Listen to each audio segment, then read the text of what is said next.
Have you ever noticed that when a person is thinking about doing wrong, they get scared? And after they do wrong, they get scared?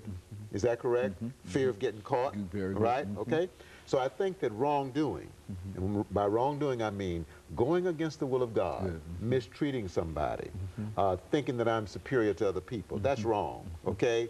Talking down to you, that's wrong. Stealing your money, that's wrong. Overcharging you for goods and services, that's wrong. The result of that is excessive fear in my mind. That you'll be caught. That's right. Excessive fear that I'm going to be caught. But I also think that there's just fear that somebody also is going to do to me what I've just done to you. Okay. All right?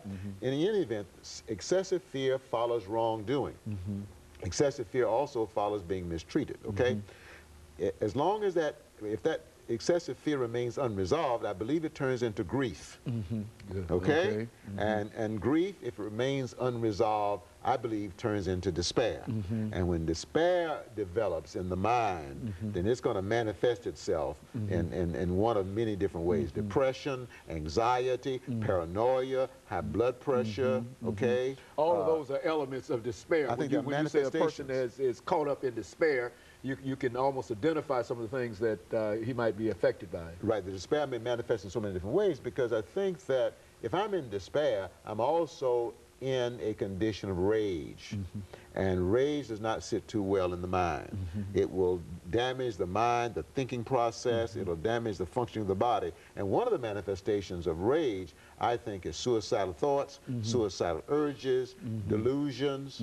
I'm better than other people, they're out to get me, hearing voices, seeing things. I think these are manifestations of rage, and where you have rage ongoing, most often you have a condition of despair. So that's a very important condition. I think we need more research in the area of despair, what it's about, how it affects the mind, how it affects the body, and how it develops. Well, you know, Dr. Poe, with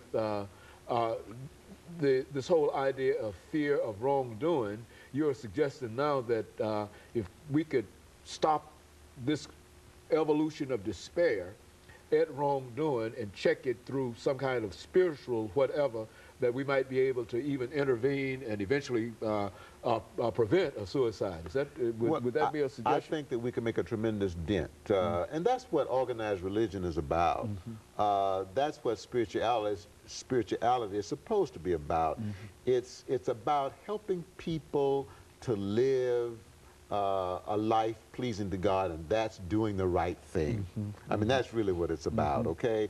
And yes, when people do the right thing, they minimize their development of fear, excessive fear in their minds, they minimize the development of grief, they minimize the development of despair, and therefore that would reduce significantly the incidence of suicide.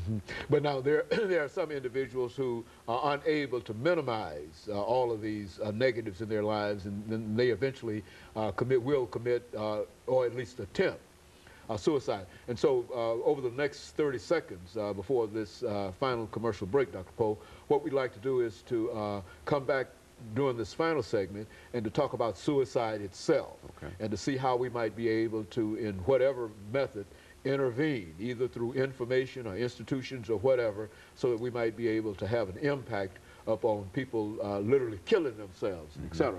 And of course, we'll be back with our audience following this very, very short commercial break.